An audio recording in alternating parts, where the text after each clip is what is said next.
Well, hey, each and everybody, and welcome to a Thursday edition of Smoke and Mirrors. This episode is brought to you by the grace period when your bills are late. And now, here's a song. I'm gonna make it. Give me any chance, I'll make it. Give me any chance, I'll make it. I'm gonna make it. You can't stop me. I'm gonna make it. All right, and now here they are, your invenerable host, Carlos Karim Wyndham. You made it.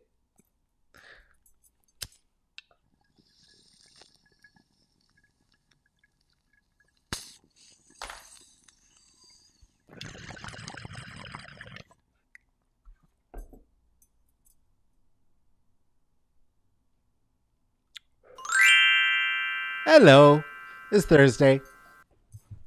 We're here. Oh boy, it's how we do. So much show to get into, so many things to say and do. Please, if you have not already, do grab for yourself one warm bevy. Get ready for it. We're gonna sip it in. Very fresh. Replenish your fucks. You're gonna need one to give, and if you haven't one to give already, you may. I don't know. You may, if this goes right, just might give a fuck by the end of the show. I don't know. Maybe we'll see. Let's get into it. This is Smoke and Mirrors.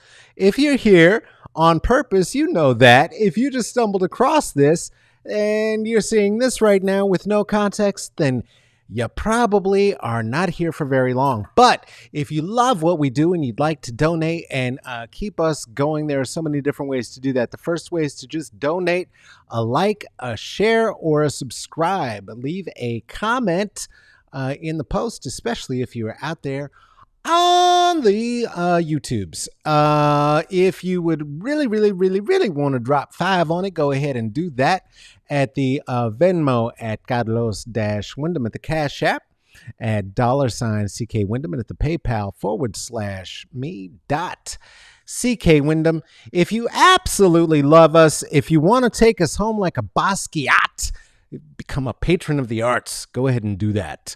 You do that at the Patreon at Smoke and Mirrors CCB.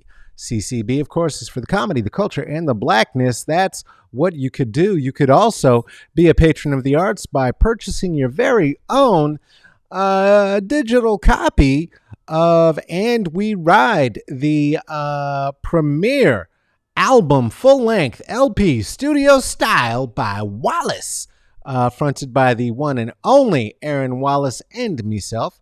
And it's really good. It is available on SoundCloud. You can have one of your own. I would love to get you that thing on vinyl or CD, but we didn't make any, so sorry. I don't know what to say. That's what we got. Do the best you can with what you got. You know what I mean? Uh-oh, dingle dangle. Oh, goodness gracious. Hey, John Baltz, thank you so much, and thank you for being here. Appreciate you. Let's get into some stuff. I do want to recall that there are some forgettings from yesterday, and because I wanted to recall them, they're not going to be forgettings for very long. 2 things that we did not mention or didn't have the wherewithal to mention in the ways that we would like to mention. Want to give an extra special mention to. First, Paul S. Flores was here. We had a fantastic conversation. If you were not here on Tuesday, please feel free to go back into the YouTube archives and check that out. Or if you're on the Facebook group app, you can go ahead and see it after you see this one. If you're watching this one live, don't Or if you love it. I mean, I suppose you could watch this on a TV or a computer screen and watch the interview with Paul from Tuesday on a phone, and you could have one in one ear and one in the other. You could like press your face up against the screen, and it would be like you were there with us, and you'd be in surround sound with me if you want. I'm vaccinated. You could do that now. Anyway, Paul was here yesterday. We had a fantastic conversation. One of the things he was talking about was a group with which he is now working, who is doing theatrical presentations, getting ready to, outside of detention centers of migrant families, with theatrical performances by some of the familias themselves. That project, wanted to make sure to mention, that is called Familias Separadas. We forgot. I forgot. I was trying to pull it to put it in the Menchies yesterday, and there it is in the chat. Thank you, producer Tracy. There it is on the screen. Thank you, Joshua. And so that's how we're doing it. That was fast. And now I know something that I didn't know before. And we'll just leave it at that. But again, thanks. Another thing that I didn't get to mention, because we weren't here together in the period of time when it mattered. And so I didn't get to say it from my mouth hole to you and to everybody else who I want to say it to, that a friend of mine, Shanaka Hodge, Oakland's own Shanaka Hodge, is the head writer of the forthcoming Marvel Cinematic Universe, Iron Heart. This is big shit right there. Shanaka, if you were someone who decided to, for some throwback Thursday, go listen to the Company of Prophets record, that one, it's called Done Deal. Shanaka is on 2 different tracks. We had known each other since she were about 17. She is not that any longer, and is now the head writer of Ironheart for the Marvel Cinematic Universe. Cheers to you. And Marvel, I'm available for casting for anything. I'll put on weight. I don't care. Still warm. I don't mind that I put... I saw it, Joshua. I don't care. I'll be behind Shanaka any day of the week. I can stand in deference to black women and to people who are younger than myself. So I have no problem with that. Hey, speaking of this stuff, the Captain America thing, it happened. We haven't gotten to talk about it since then because I was here in the conversation with Paul. So Sam is now Captain America. His nephews were calling him Uncle Sam, and everybody who reads comic books knew this was about to happen. Everybody who was watching the show was watching it get ready to happen. Who's going to take the shield? Sam or Bucky? Sam or Bucky? Sam or Bucky? It's going to be Sam. Comic nerds knew that. And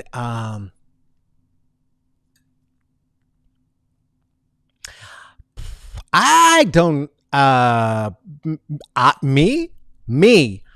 don't know about if I like it. I don't know if I like it. The show was great. Don't get me wrong. I don't know if I like seeing Black Captain America. That is hard for me. That is hard for me for so many reasons. Like that it is perpetually nigger hunting season in these streets. And so seeing a black man carrying that shield when we're not doing anything about the terrorism that we face on the daily is it's a challenge. It's fine, I guess. I don't know.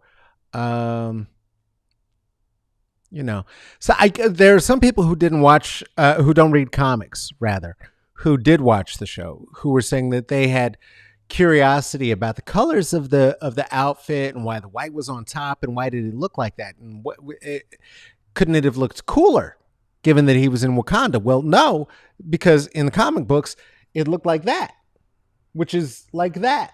It's all the same. In fact, that might be one of the more comic book accurate outfits that has ever come out of the Marvel Cinematic Universe. I doesn't leave me in less conflict. I have to say, it does not. It does not leave me in less conflict. I don't. It's that it's not cool. It's not that it's just not cool. It's the other problem too. But you know what? It is not cool. It is not as cool as that. I mean, that's just fucking cool. Rest in peace, Chadwick. That is just cool. That looks cool. It was exciting. It was an event. You heard that shit? It was the most exciting part of the Captain America show was the Captain America and the Winterbird show was the when the Wakandans came. That was it. That was the fight for me. That was the whole thing. She warned them. She warned them. Where is the Winter Soldier? Oh my God! Come on now. Anyway. All right. So, Sam's the Winter Soldier. I'm still looking very much forward to Ironheart. I am very much looking forward to Ironheart. For those of you who don't know, it's the story of a 15-year-old girl who is the smartest one in the entire universe of Marvel and becomes the next character who is Iron Man, but obviously not a man, is a girl.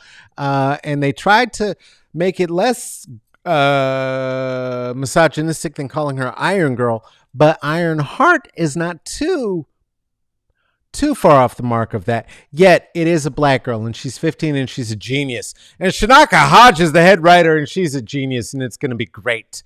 It's going to be good. It's going to be good. Today, that's not the main thing I wanted to talk about. So I do know, first of all, that Rudy Giuliani has been raided by the FBI. This is and should not be or come as a surprise to anybody. They took all his phones, they took his stuff and his computers, and then his son got out and yelled. And that's all I'm going to say about it for now. Who knows? We'll see. Also, Tim Scott said dumb shit yesterday about that that America isn't racist. And then I made a wee joke about Tim's and whether or not I had ever met a black one. And man, my R.I.P. my Menchies. Holy cow! Wow! The black Tim community is up in arms at your girl. Holy shit! Anyway, if you want to hear more about that, stay tuned. I'll share a little bit more about the state of that at the end. Whew. I mean, Tim Scott's anyway. All right, let's get into it. Maybe I was an accidental Tim racist. I didn't mean to be, but we're going to talk today. Of course, it's time for another one of nobody's favorite segments. Accidental racist. Well, you didn't mean to call me a nigga, but I did, and I don't know what to do when I just did, and I don't know who we did it when we did, and I don't know how this song goes. I listened to it the one time before we talked to it at first, and I don't know what I've never listened to it again. It's horrible. It's painful. Don't listen to it. Is my strongest advice. Don't do that to yourself. Don't do it. Today on Timist, shut up, stupid. That's funny. Today on Accidental Racist, hey, it's Dr. Cornell West. Oh no. Oh no. No. Yeah. Yeah. Uh, the doc stepped in it. The doc stepped in it. For those who are not familiar, I want to first give the doctor his praise because he is incredible. He's an incredible orator. He is a preacher beyond the skill of most. But between the two of us, if you really like word Tetris and like watching people do word jazz, this is a master. I'm nothing. I'm nothing. Okay, so I got nothing but respect for the Don, as it were. One of the things that I've always had a few questions about the Don, and none of those are why the Don. I don't know why I'm calling him the Don. It's not the hair. That's fucked up. That's racist. Whoever thought that first, that's racist. You're the accidental racist if you thought that I was talking about Don King, or I'm the accidental racist for saying it again and again, and maybe that is what I was thinking of, and I didn't know it. Anyway, Dr. West, I've always had some questions about Dr. West. None of those are they. Is he able to bring folk into their humanity? Yup. Is he able to see the humanity of folk who I sometimes get frustrated with and maybe can't all the way? Yes. And is he able to do so and still get his point across with clarity and dexterity? Absolutely. And for all of those things, I respect him very deeply. He also calls himself a doctor of philosophy, one of which, and a philosopher, which is interesting because I don't know if he's a philosopher. He is a social critic, for sure. He has a philosophy. He is a scholar of the humanities. What makes anybody a philosopher? I don't know. We sit under the philosopher's tree. That's in jest. I don't. Am I a philosopher? That's dumb. No, I don't think. Am I? Maybe.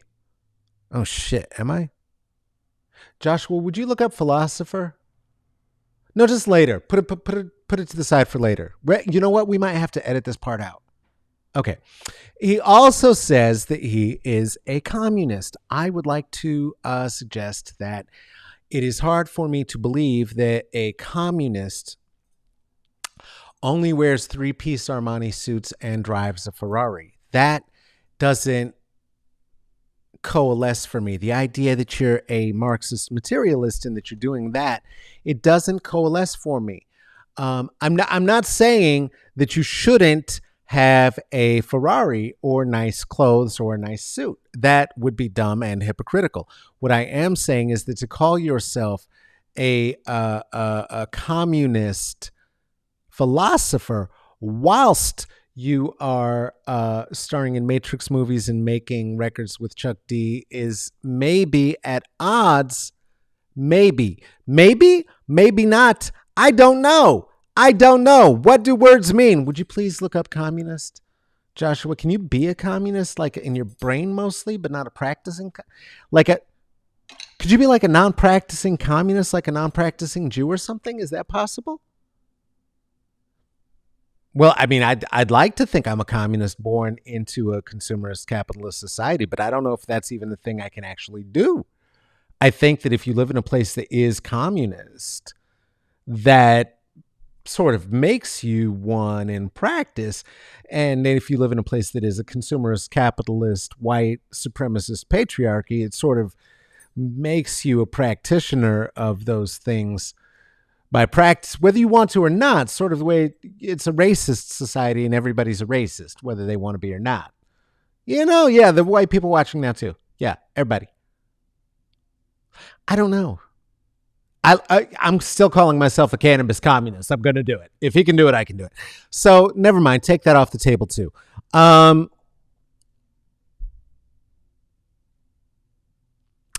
other thing is this idea about being somebody who believes in the highest good of the order of scholarship. And yet he seems to only keep finding himself in disputes around his own contracts in institutions of higher learning of the kind that are elitist.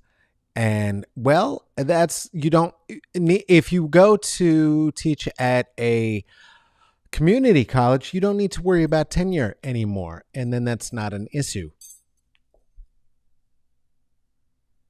Okay, I'm standing by that one. No question. I'm standing by that one.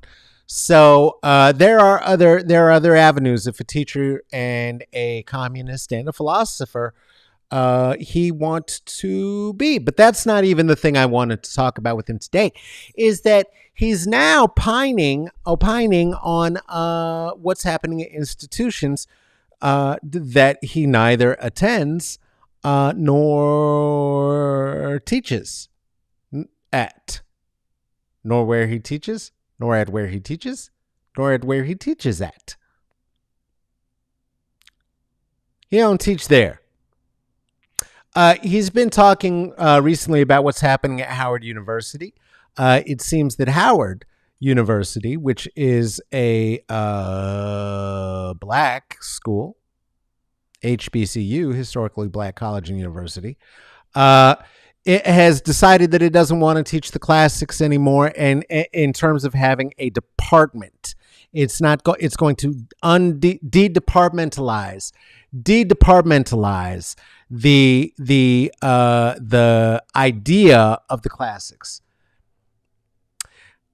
Cornell West offered an op-ed on this in which he said, well, this is horrible because what's going to happen is that you are, by minimizing philosophy and by minimizing Greek and Roman and white Western civilization and philosophy, we are minimizing some of the very tools that had led us to liberation at a time when we were enslaved and we were learning to read and using our educations in order to demonstrate that we were able to get ourselves free through convincing people and demonstrative abilities around our oratorical conduct in public and such.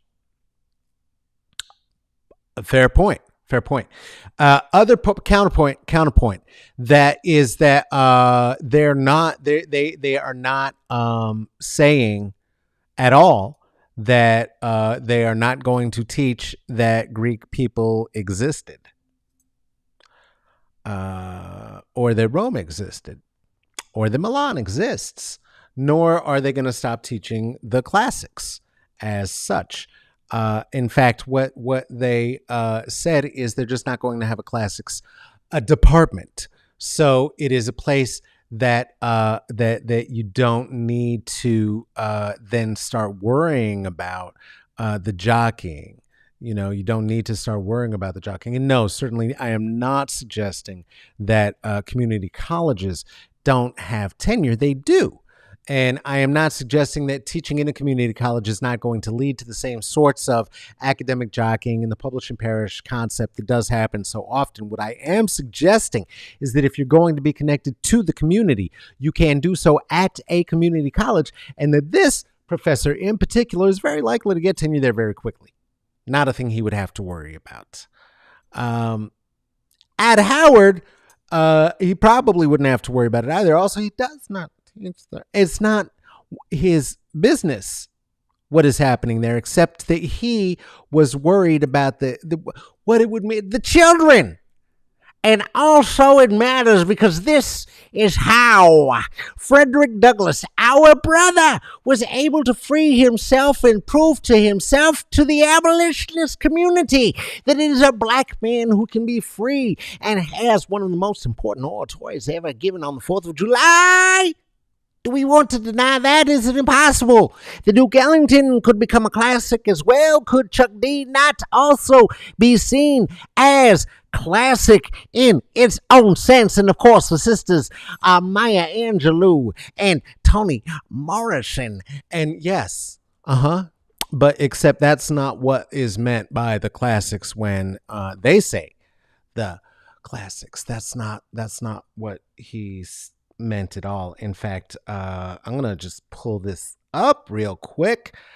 Classics, literare. Oh my God, I'm going to mess it up. Literare humanorias is a wide-ranging field of literature, history, philosophy, language, and archaeology of the ancient Greek and Roman worlds. So, no, black, African American, black folk from the diaspora, and outside of Africans who were in Roman Greco sphere is not what we're talking about. They are literally talking about Plato and Socrates.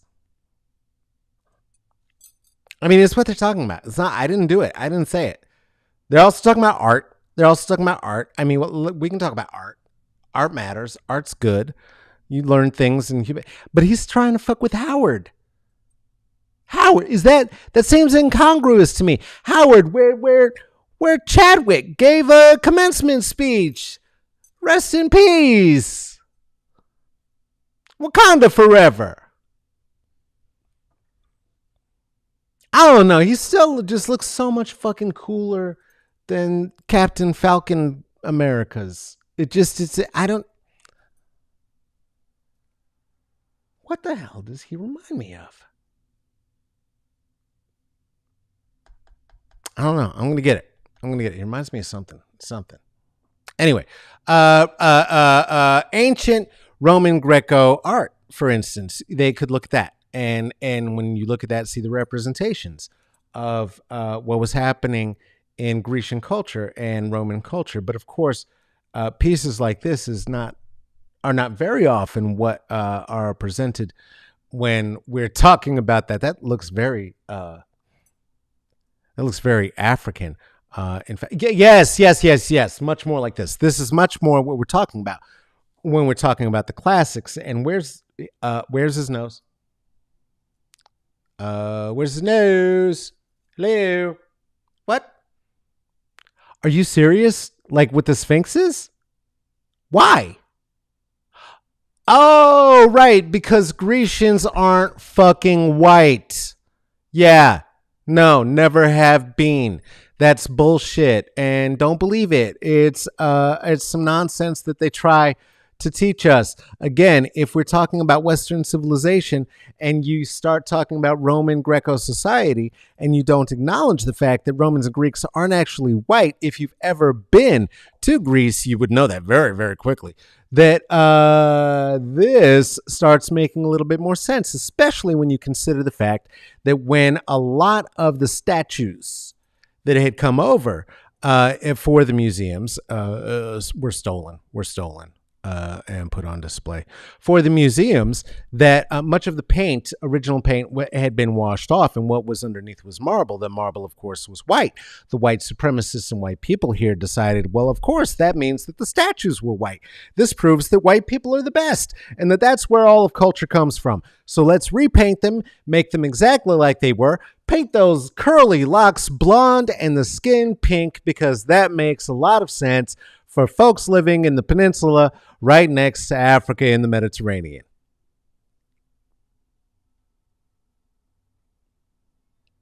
Oops-a-doodle.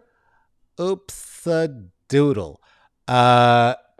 Anyway, so some of these statues lost their pigmentation. There's now the technology to find out what the original pigments of the statues were, and many of the museums are trying to do just that and to correct the oops-a-doodle that they made.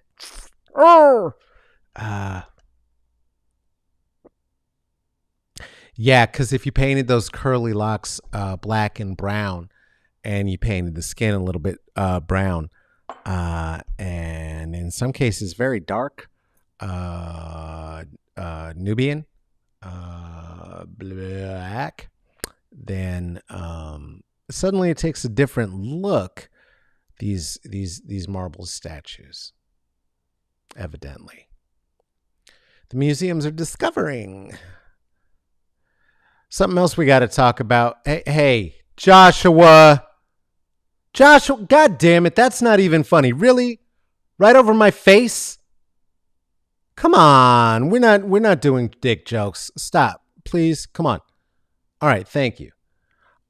David's penis.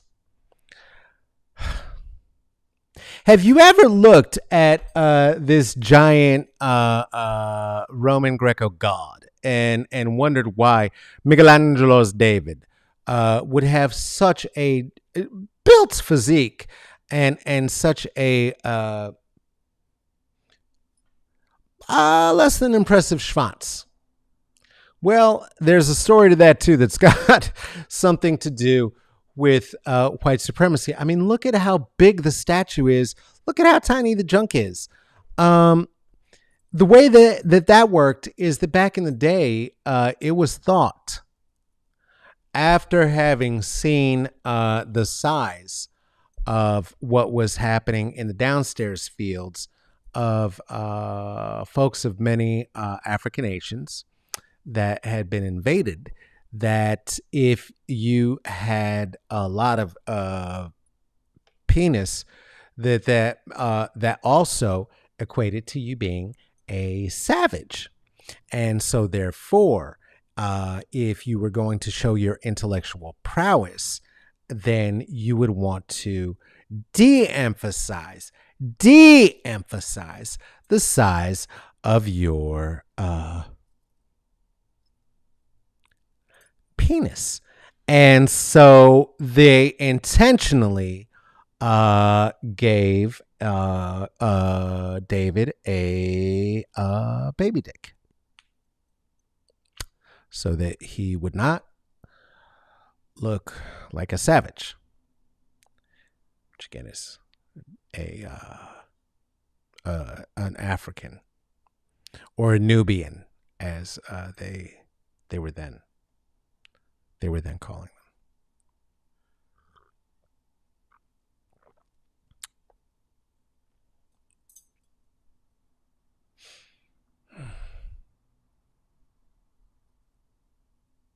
It's just history.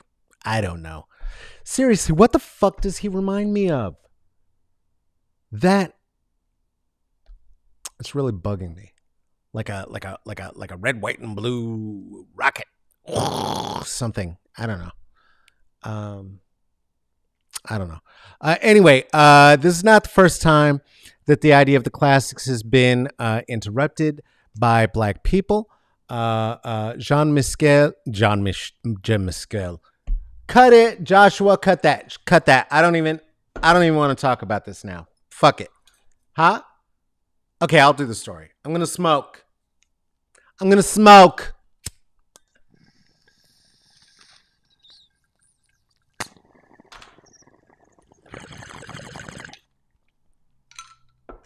We don't have any sponsors. Not a one. We can do whatever we want. It's fine. Jean-Michel Basquiat. God. Jean-Michel Basquiat. I've said that like a billion times in my life. The first time I got to say it in front of y'all, now I'm all of a sudden stumbling. Jean-Michel Basquiat painted this. It's called Versus Medici. It's gorgeous. He painted this when he was in Italy, and he did it because he was in Italy, and what he was doing was he was dealing with what was happening with all of the greats. He was looking at the works of Da Vinci. He was looking at the works of other Italian guys. I just smoked. I don't know. And he was saying, hey, guess what? I'm here too. And he was painting these as a signal of war on what were being considered and called the classics, and inserting himself into the story. If you see the 3 points on the crown there is some. This is one of the first times that this showed up publicly in public art that he was doing with it, for gallery art that he was doing that wasn't public art. Gallery art that he was doing that wasn't public art. And the gallery exhibition that he had at age 22 in Italy, he put that crown in there again. Now, some are saying that crown may represent the holy trinity of the artists of the time, and some are saying, well, that's his tag that he used to use for like 2 years in the streets of New York before that, and he was signing it. Either way, he used colors of some very famous artists in some provocative ways, turning them upside down based on what those artists had done. He did a whole bunch of shit. Interrupting the guess what though? This is now on sale at Sotheby's, and it goes up for auction next month. So if you want to get your hands on an original Basquiat on versus Medici, Medici, it's Medici, not Medici. Where did I get the R? Medici versus Medici. Did it again. Wow, there's a lot of R's in my mouth. I don't know. It's like there's Kennedy on my tongue or something, right? Ugh. Versus Medici. It should be going for anywhere from $35 to $50 million.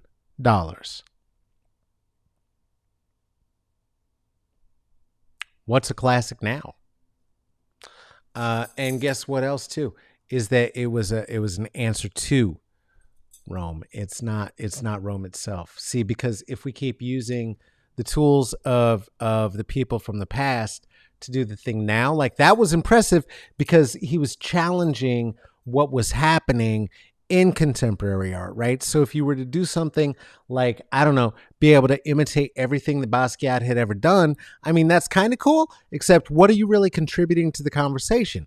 Basquiat contributed to the conversation. That's what elevated it. Frederick Douglass contributed to the conversation. That's what elevated it.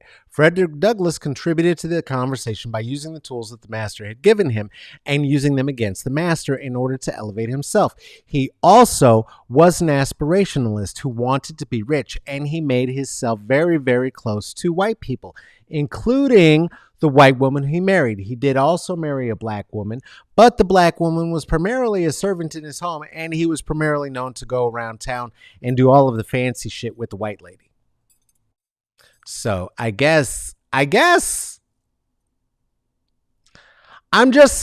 I'm saying is aren't we done using this to do, because we're not slaves now, and so do we need that?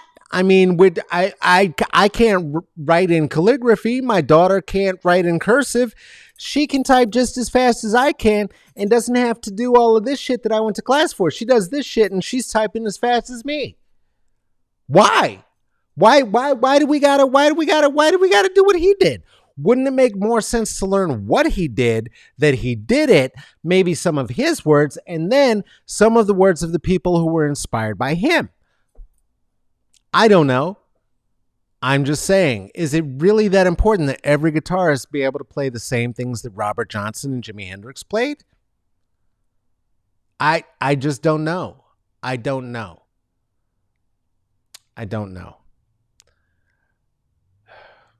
Seems washed. I guess those are the classics. By the way, have a look at the classics. Those guys are black. They're not black. They're Greek. They're brown. A lot of afros right there. Whole lot of afros.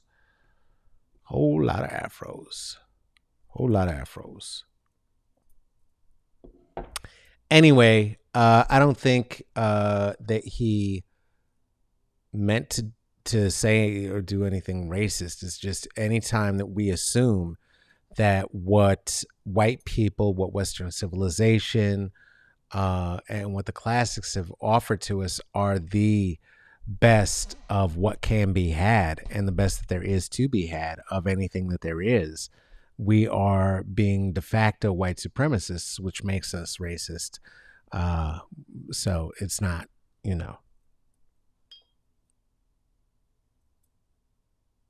I mean, I'm drinking coffee that was, it wasn't picked by rich people.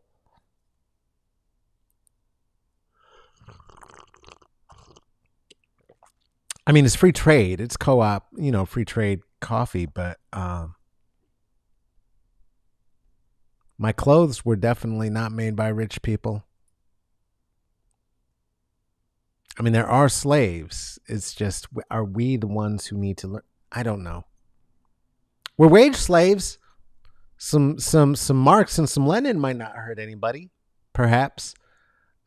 Also, if we're that worried about the classics and what Italy's up to right now, here's some things Italy's up to right now. Let's see. Oh, am I going to get these names right? Nope, not at all.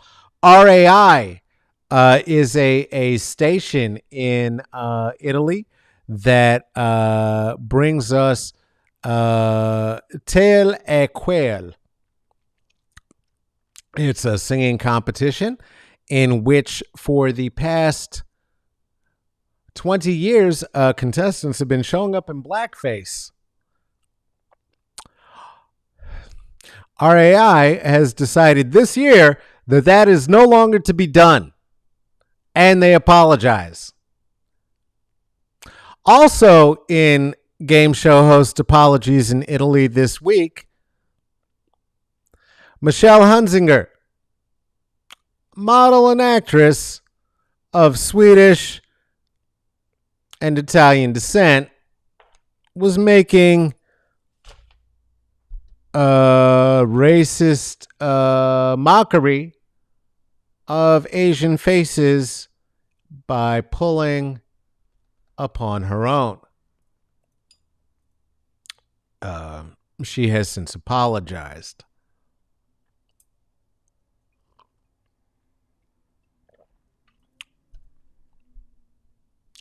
So, Italy's still working it out in terms of getting its Racial Sensitivity Act together.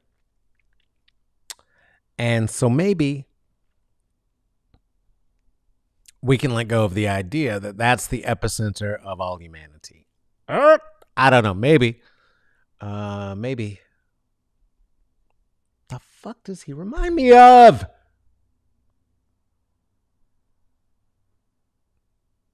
Something.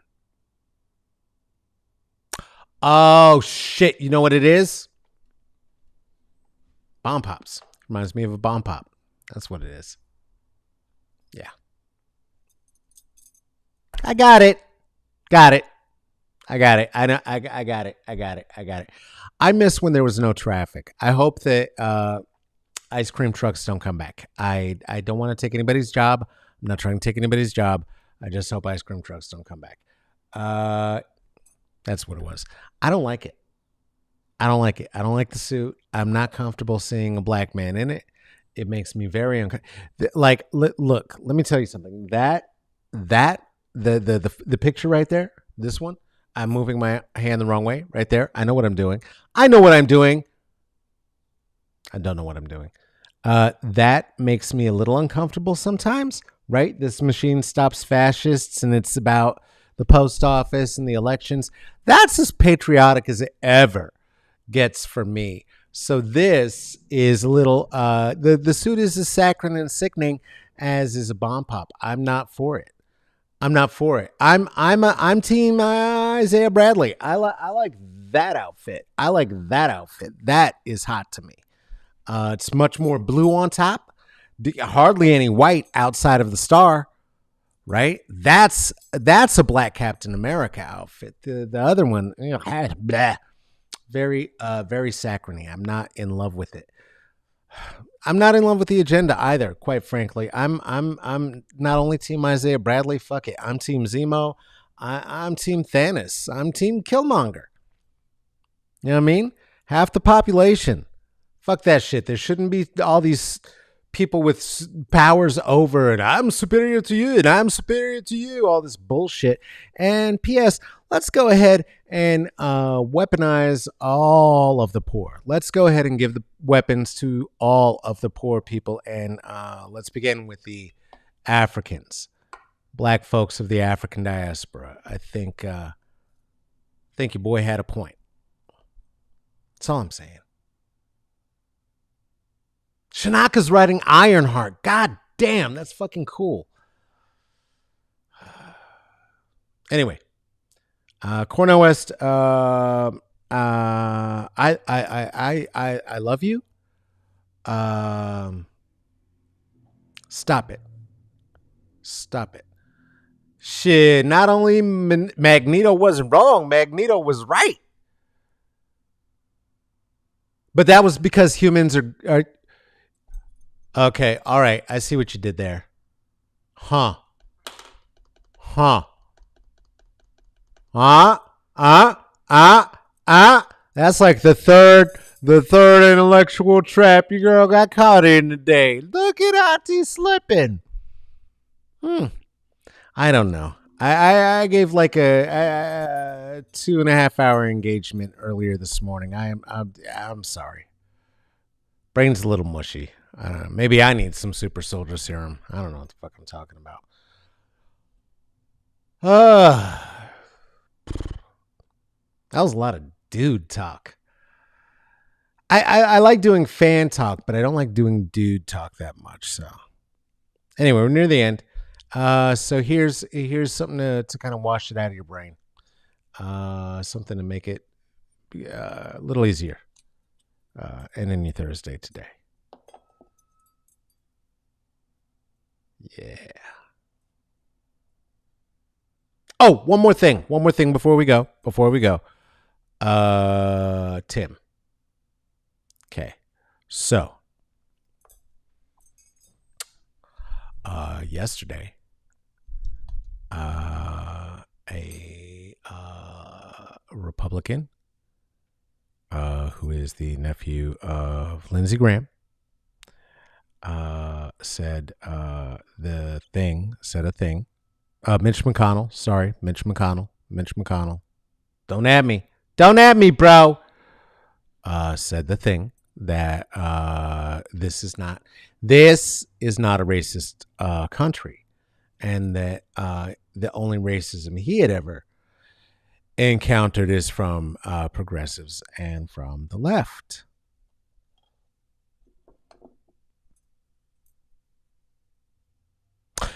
So this hit me away, and so I made a little joke about Timmy, and I thought it was a harmless little joke that would be a nice hit it out of the park. Can't hurt anybody, and because as somebody who has one of the, if not the most common name in the world, Carlos, that I could poke a little poke at Tim's, and so because especially black Tim's, because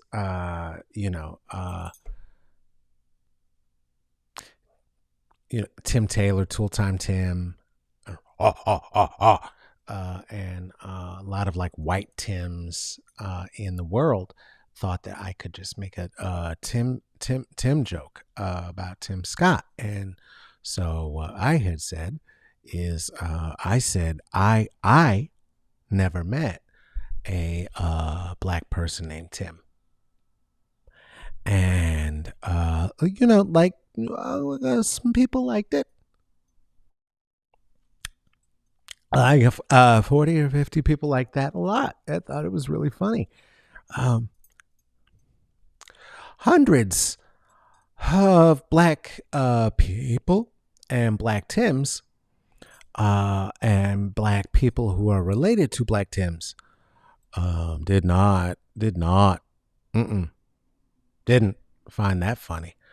And so they R.I.P. my Menchies. R.I.P. my Menchies. They're still in there, in my Menchies, talking bad about me. One of them said, "Well, you got what you deserved here today." That hurt, and then I kept scrolling. And everyone was kept. I know a guy. I have a cousin. My best friend. I in third grade. I knew 2 black Tims. I am black. There are 5 Timothys in my family. Tim is evidently it's a biblical name as well. And there is, so for Christian families, there's a lot of Tims in there, and there's a lot of Tims who are in there who are Christians who are black, who are also on Facebook. Also, the internet is a fun place where people like to tell you things they think about the things you think, and that is always fun and never toxic. And I thank you. I thank you. And I appreciate you all. I appreciate you all. Every Tim that has ever existed. Every Tim who I got to meet today. So many Tims. Thank you for being in my menchies. Thank you.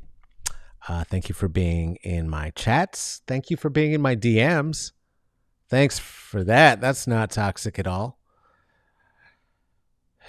And I did, and also I did not forget that there are. I didn't forget that there are famous black Tims. It's just that I was talking about Tim Scott. I did not forget about burgeoning NBA coach, very mediocre right now, but one day I'm sure he'll be good. Tim Duncan. I didn't forget about him, and I certainly did not forget about the clearly most famous black person to ever come out of Saturday Night Live, Tim Meadows. I did not forget. Legend. I mean that. And you think I don't mean that because of the way that I'm talking. So it sounds, it sounds like I'm being insincere and an asshole. I'm not. Legend. Okay? Put some respect on Tim Meadows' name. I did not mean to neglect famous black Tims. I want to say that I was just trying to make a little joke about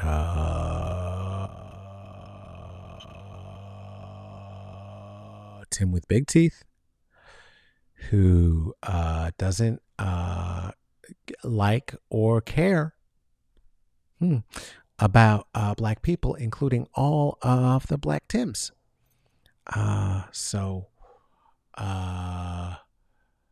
Also your cousin.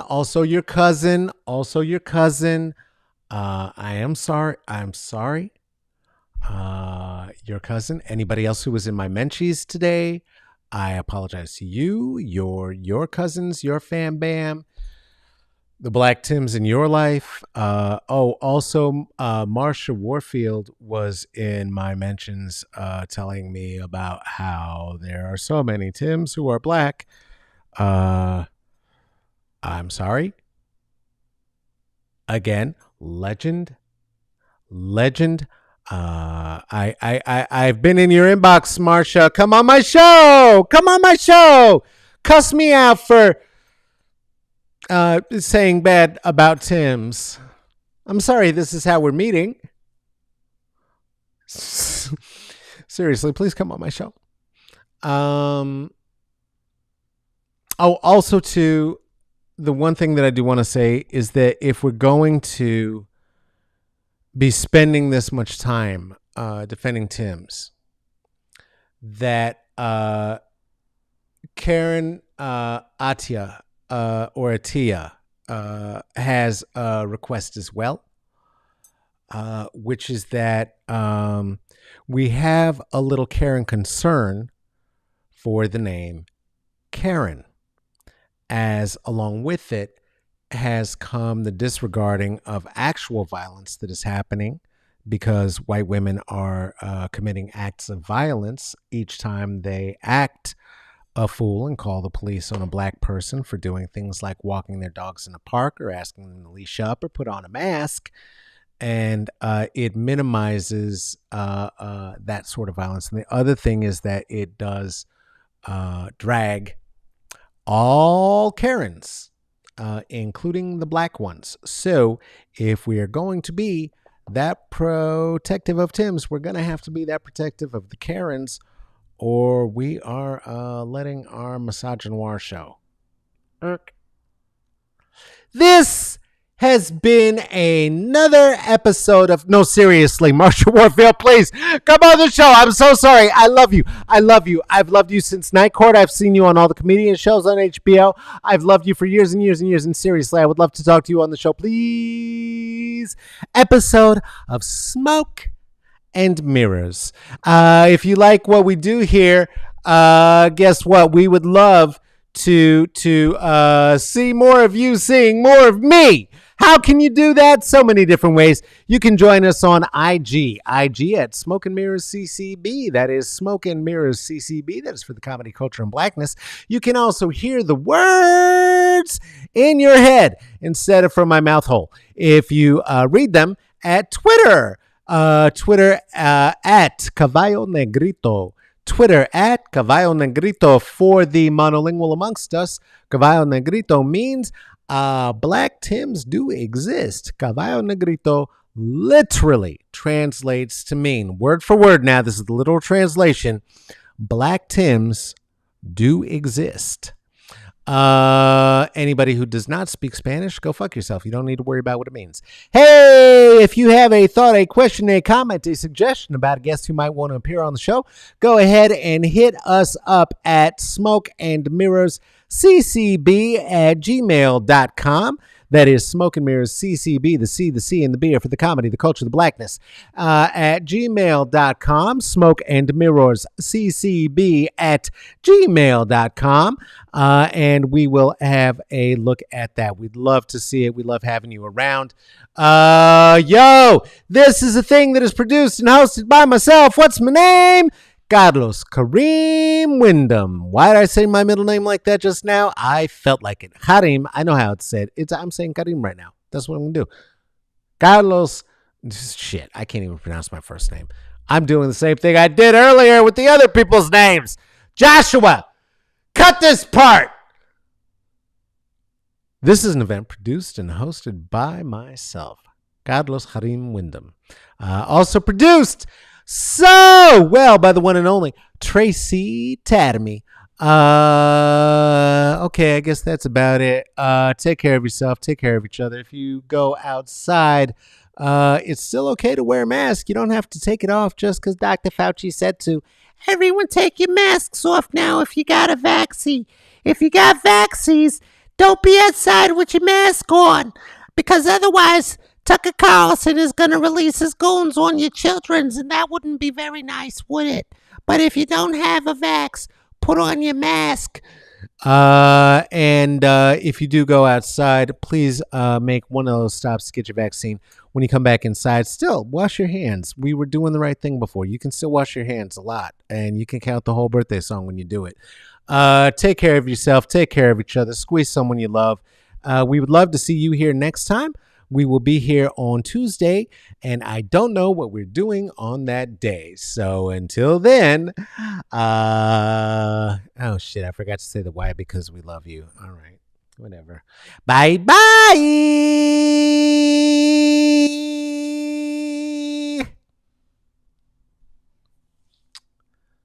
All right. Good job, everybody. Nice job, Joshua. Excellent work, Tracy. Good work, everyone. No, I don't think they were really pissed about the Tim joke. They have to know we were joking, don't they? I don't know. If they don't know what we were joking, I'll tell you what, they can go fuck themselves. That's what they can do. Every single Tim. I'm just kidding. Marshall Warfield, please come on my show. It's so good. Seriously, we'd love to see you here. Okay.